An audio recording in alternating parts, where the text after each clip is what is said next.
Bonsoir chers auditeurs et chères auditrices de notre web radio R212, Adnan Benchakroum, en sa qualité de chroniqueur de l'ODJ, partage son avis et sa réflexion avec vous dans cet article intitulé « Tribune, un ministre peut-il encore dire la vérité au Maroc ?» Le voici en podcast pour vous. Dès les premières lignes, Adnan Benchakroum met le doigt sur une réalité qui touche tous les Marocains de la manière suivante. Qui pourrait reprocher à un ministre de dénoncer les hausses illégitimes des prix?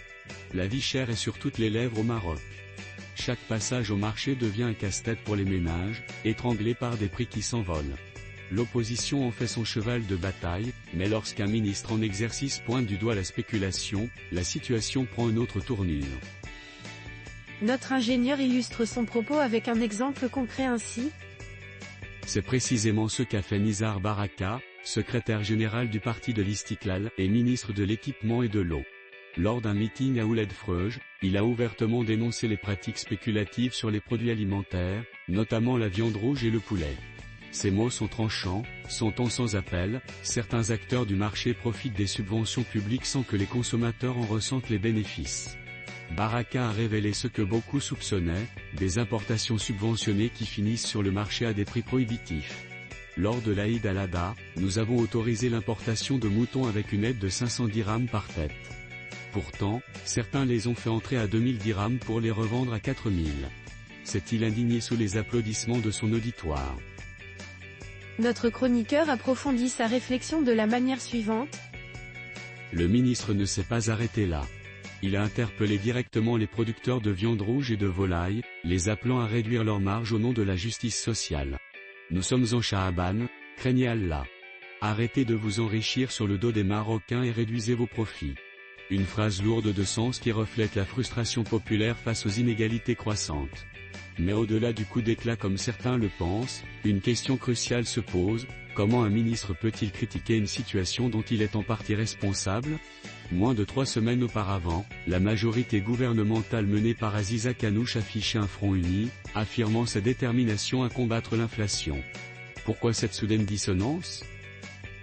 Adnan Benchakroum soulève ici une question cruciale. La réponse est simple, le parti de l'Istiklal a toujours été fidèle à lui-même, que ce soit au gouvernement ou dans l'opposition. Son histoire politique est marquée par une posture équilibrée entre engagement institutionnel et indépendance d'esprit.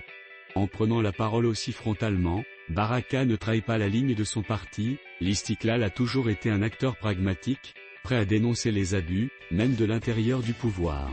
En dénonçant la spéculation et la flambée des prix, Baraka assume un positionnement clair, il défend l'intérêt des citoyens avant la solidarité gouvernementale.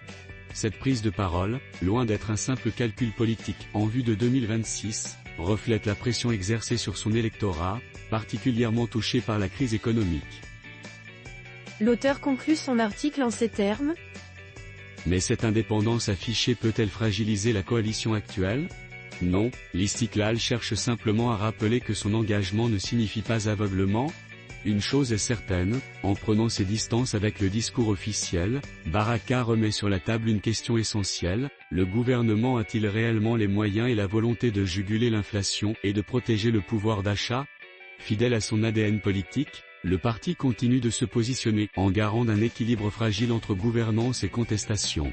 Dans un Maroc où les tensions sociales montent, cette stratégie ne peut que s'avérer que réaliste politiquement parlant. Chers auditeurs de la web radio R212, merci d'avoir été à l'écoute de ce podcast et d'avoir partagé avec nous ce moment d'analyse et de réflexion. Votre fidélité est notre plus belle récompense. On se retrouve très bientôt, si vous le voulez bien. Avec toute notre gratitude, l'équipe de R212.